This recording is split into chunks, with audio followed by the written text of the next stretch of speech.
Hello everyone, I'm Total Mass Destruction and welcome back to another past video. Today we are going to be doing the Deadly Squill. The Deadly Squill. Really calming music for the Deadly Squill. The best three ways to describe you would be rich, crazy, and crazy. Okay, maybe there are only two words that best describe you. Here's why. I'm crazy. You are currently alone on a yacht, 37 miles away from the nearest major body of land. Usually you would bring along your wife and kids, as well as a few friends. You are alone this time because no one wanted to join you on this noticeably dangerous quest. A quest, you say? I'm all in! They tried their hardest to get you to stay home too, but you wouldn't listen. You are determined to figure out why 3 ships went missing around this area 2 months ago. Alright, I'll pass on this quest. This ain't a quest, this is a suicide mission. Alright, I'm not stupid. Looking off the side of your yacht while drinking the most expensive tea possible, you finally get the answer you wanted. I would drink some expensive tea. That sounds really nice, actually. What is the most expensive tea? Hold on. Oh my god. What is Daehyung Piao tea? Because it is 1.2 million per kilo. Arising from the water is a giant bull. No, wait. It's a giant creature with the head of a bull and a body of a squid. AKA a Squall. It is at least 10 times the size of your boat and has orange fur, red eyes, white horns, and gills on the side of its head. In the midst of panicking, you refer to this creature as a Squill. The Squill uses one of its tentacles to chop your boat in half. You need to survive and tell the world about this creature. Choose which half of the yacht you will move to. Why does the world need to know about this? Okay, half of the emergency raft. The half for the helicopter. Now, I'm not stupid. If you choose the emergency raft, what's going to happen is the Squill is just going to kill me, and that's it. But if I chose the side with the helicopter, the blades will break, and then I'm stranded in the water. So I'm going to go with the half of the helicopter because I'm crazy, as it once said. You decide to stay on the side with the helicopter. There's no time to think about your decision. You return to the helipad that your helicopter rests on. This has a helicopter, I just realized. Is this yacht from GTA? Damn. Hopefully that week of helicopter training becomes useful. You never thought you would actually fly this thing. You just thought it would be cool to have one. Yeah, right. You start the helicopter and begin to ascend. When you reach the altitude of 1,000 feet, you take your phone out of your pocket and take a picture of the Squill. Well, that went better than expected. Your fear turns into pure relief now that you have a chance to escape. Well, that's what I thought. That's what I thought.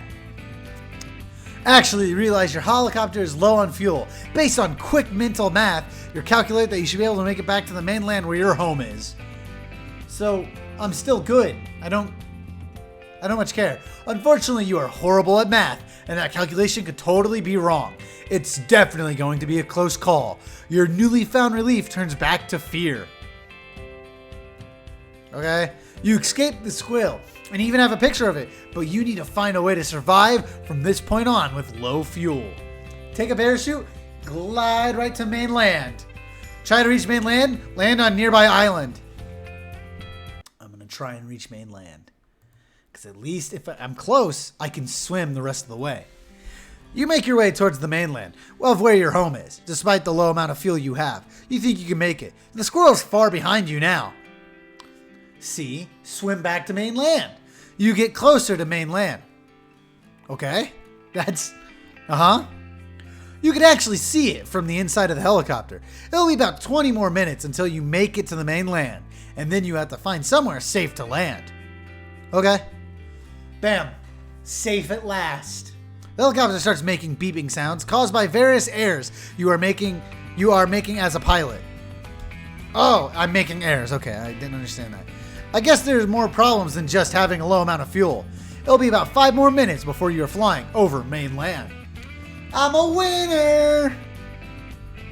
The helicopter starts to shake more than ever, and it becomes hard to control the exact direction you are heading towards. Okay? Parachute out, abandoned ship, glide down to mainland. Bada bing, bada boom. You're still flying towards mainland, but it's hard to say where you will end up if you don't make any changes to how you're flying. Let me jump out with a parachute. Come on. It's not that hard. You start to panic and anxiously try to think of another plan. You turn around to see a parachute in the back of the helicopter. You never used one before, but how hard can it be? How hard can it be? When you're in a life and death situation, you use that goddamn parachute. I called that from the beginning.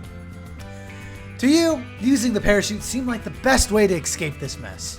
Yeah, it is. Trust me. I know exactly what I'm doing.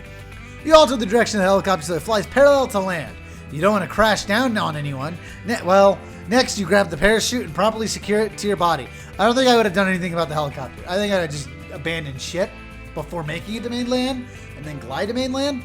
You examine the parachute to make sure you definitely know how it functions. After you are confident, you jump out of the helicopter. Bada bing, bada saved. Right now you're falling from 950 feet in the air.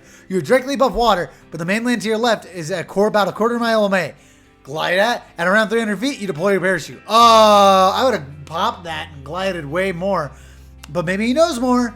As you start to quickly approach the ground, even with the parachute deployed, you start to think that maybe you should have deployed it earlier.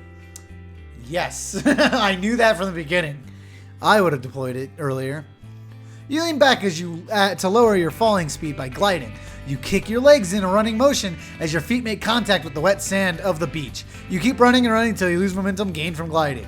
I would have just crashed into the ground. I would have done that running shit. I would have boom. You couldn't be happier right now. You're 1 hour away from your house by the train, and you have a picture of the squirrel. Bam. Hero. I know what a squirrel is. I saved my own life. It feels like the weight of the world has been lifted off your shoulders. There's another weight on your shoulder, though. The helicopter you jumped out of crashes down on top of you. What? You and the photo of the skull no longer exist. What? That's so bullshit. Your wife gets remarried 2 years later. All right, I don't think you need to tell me that. But I suppose the end. 6 out of 8. All right, I didn't get 4 out of 8 now. God damn it. You're dead, and the thing you try to risk your life for doesn't exist. Also, your wife remarried. Goodbye. Oh, it's such a dick move. Anyway, this has been a longer one for sure. But thank you guys so much for watching. If you don't know, I'm doing all of the past series. We're doing the 4 past series. Right now, we're on the 3rd. The previous one we've done was the alien spaceship, and the one before that, the bank robber. We have 1 left, and after that, we get to then do a big series finale that no one knows what it is yet. I mean, you probably could take a guess. But thank you guys so much for watching again, and I will see you in the next video.